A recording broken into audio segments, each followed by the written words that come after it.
Thank you for being with us today. Let's start.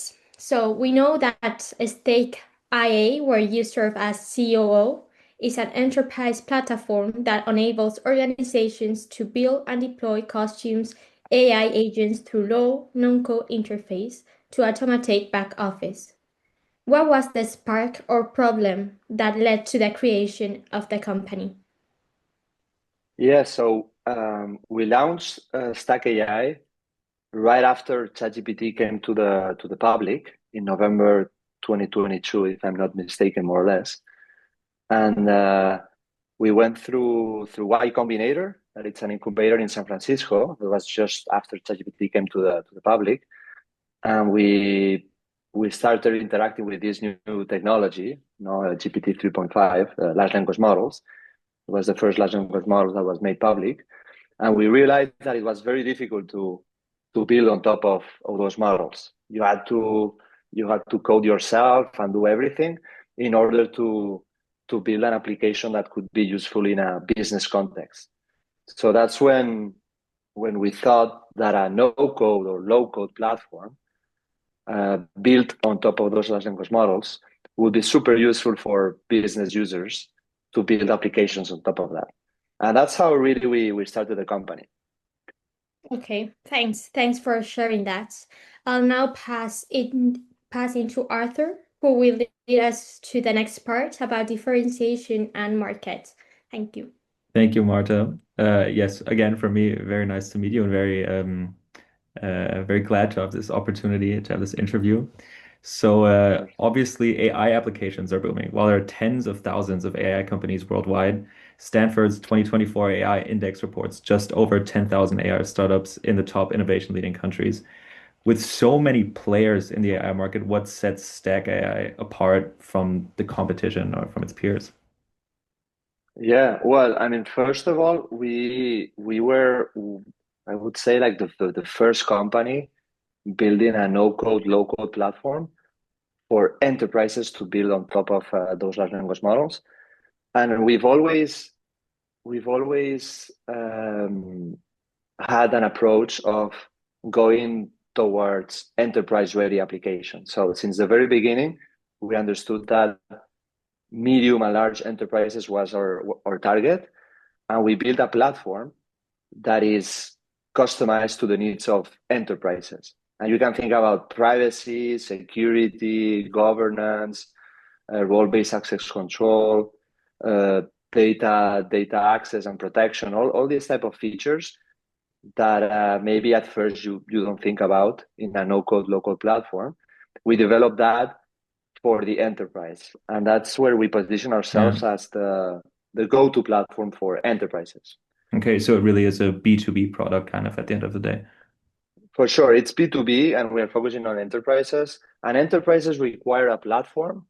That's what we offer, but also support. So we have an amazing team of support that works hand with hand with those enterprises to build the end applications with them. So Yeah. it's not only the platform, but we also provide the support.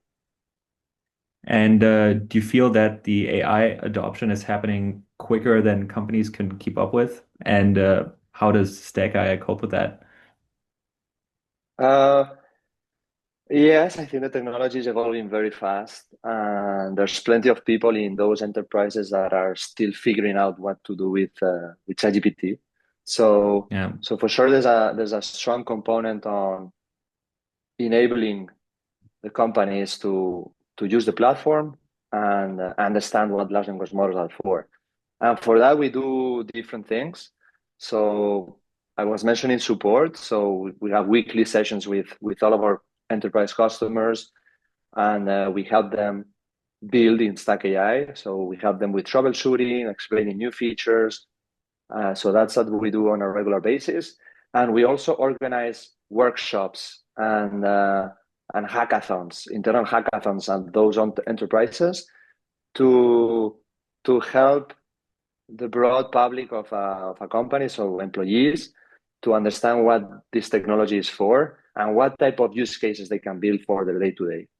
Yeah. So there's a lot around enablement, education, communication, explaining use cases that it's required in order to bridge the gap that you were mentioning. Yeah. And obviously, initiatives as such mean that AI is going to be used more and more. Does the environmental effects of the increased AI usage play a role in what StackAI does? And if yes, how do you guys handle that? Yeah, I mean, honestly, right now, the priority is survival. So, we are a small company. We are 40 employees right now and growing very fast, but we are still very tiny. And Yeah. we have other important priorities to focus on. But that doesn't mean that what you just raised is an important topic to consider in the future. For sure, if there's anything we can do in terms of requesting our suppliers to use, green power for the data centers or the servers. Okay, so we are building on top of the large language models, so OpenAI, Anthropic, and the likes, but also on top of Microsoft, AWS, that are the ones that are renting the servers to us to Mm. compute on top of that. So if there's any way that we can support that, of course we will do. From our entrepreneurship class, we get the impression that obviously starting a venture such as StackAI is not easy. How do you kind of stay on track in the very wild times at the beginning? Well, at the beginning, so by definition, if you are an entrepreneur, you have to be over optimistic always, and see problems as opportunities, and see obstacles as ways of building something that is going to be difficult for a competitor to replicate. And also, I mean, how to stay on track really is about being very close to the customer. So day in, day out, you realize that you are solving a problem, like a real problem for someone. And that's where you really get the motivation going, feeling that what you are building is applicable to people in the real world, and you derive value and they're excited, and they see the value of it. So I would say that every time that there's a lot of uncertainty on the market, on external factors, we try to focus, we go back to our customers, listen to them, and see if we are keep delivering value to them, Do you have for a sure. specific challenge, perhaps from the beginning, that comes to mind? Specific challenges, I mean, there's always hiring. Yeah. So when you have to scale, and when you have a lot of customers, and they ask different features, and so there's a lot of work to do, always, and there's never enough hands to help. So hiring, the proper talent, and people that are willing to put the hours of an entrepreneur, or like an early stage startup where there's a lot of uncertainty, and you don't know where things are going, but you need to put the work. That I would say is one of the main challenges. Yeah. And I guess that remains true for any type of company as well, not specifically AI. Yeah, yeah, for Um, sure. I mean, talent is it's difficult. You spend, so as a founder, you spend a lot of time doing hiring, and it's something that maybe at the beginning you would not imagine that. yeah. But like 30% of my time, I try to find candidates and interview them. So it's a lot Wow, of that's time. a lot. Yeah. Um, Something that I think, especially in the context of AI, is not talked about much is the legal side of things, the legal side of building a venture like this and registering as a business. How was that at the beginning, or how do you navigate that now still, and how much work does that take up? Yeah, honestly, it wasn't very difficult, because we are building on top of OpenAI and Anthropic. So we are not training our own models, and we have like agreements with them, so that they don't train the data, everything is secure, everything is compliant. And also, since the very beginning, we decided to, since we knew that we wanted to tackle enterprises, we decided to get compliant in different frameworks like SOC 2 Type 2, ISO 27001, GDPR, all these things. If you start early when you are a small company, it's always going to help you stay compliant, and not have any trouble legally speaking.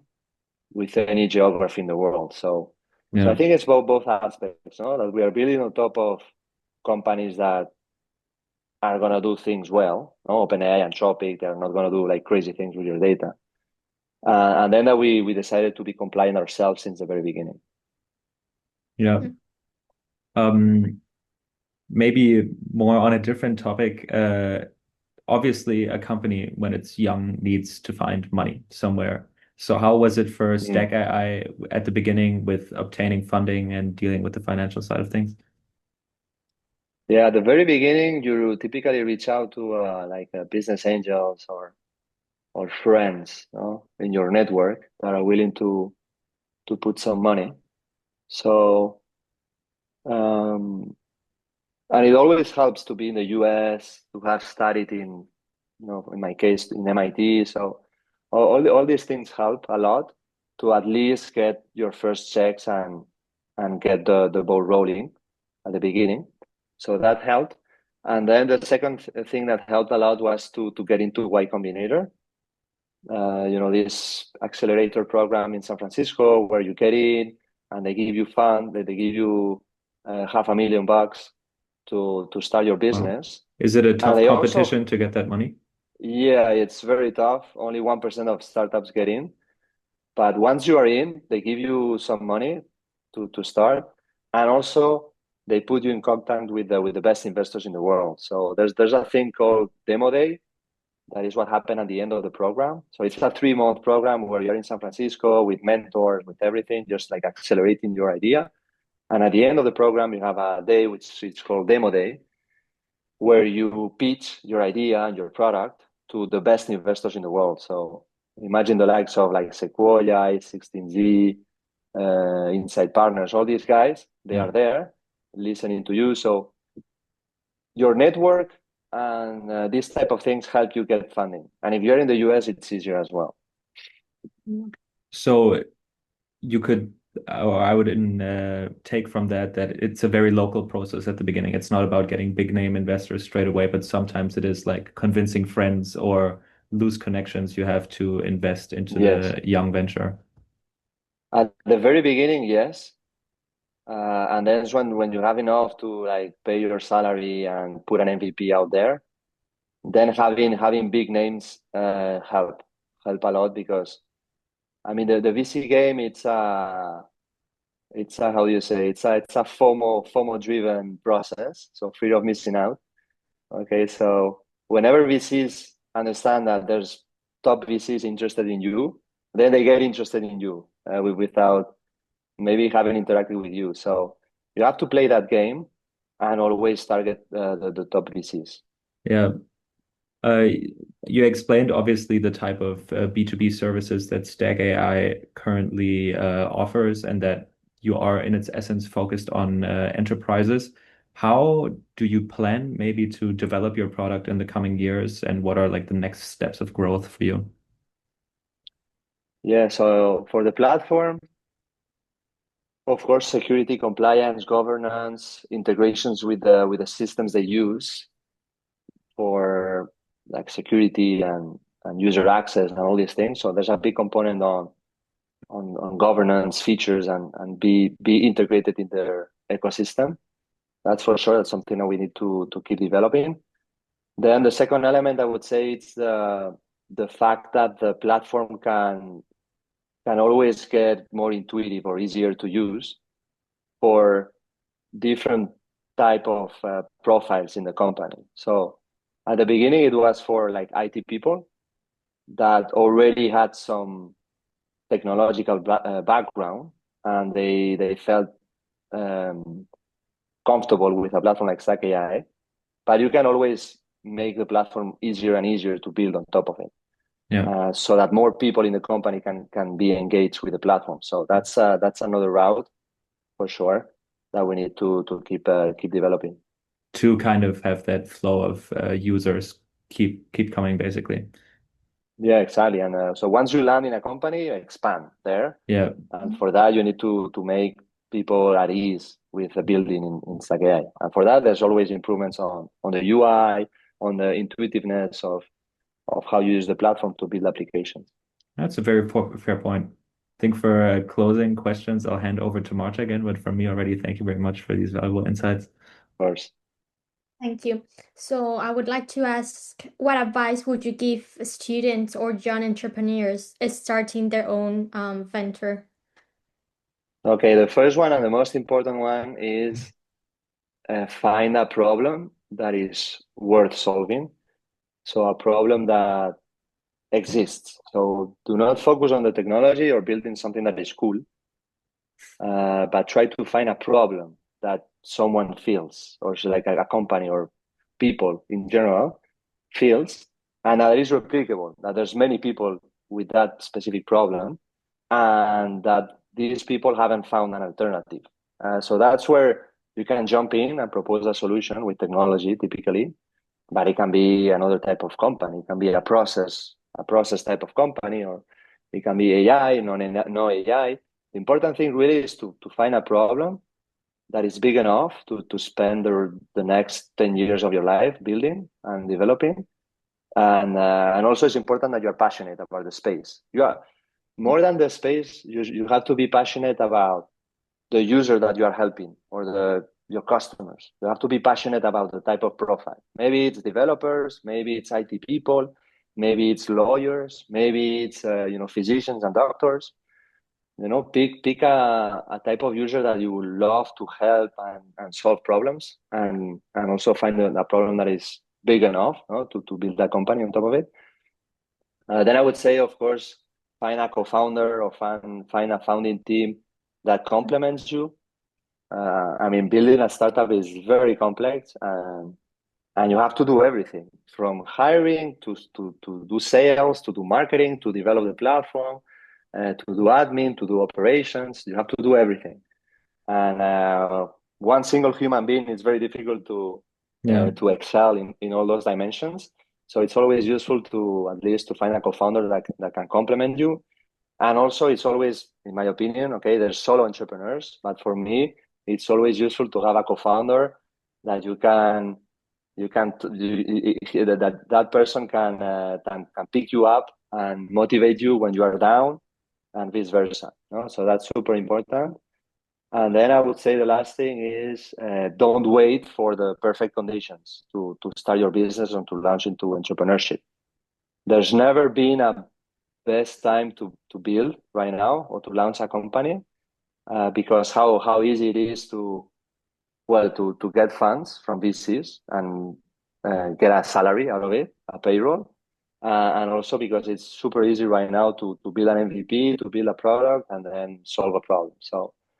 So don't hesitate too much. Don't wait for the perfect conditions. Just jump right away. All right. Okay, so thanks you for all your insights. Thank you so much for joining us. It's been a pleasure.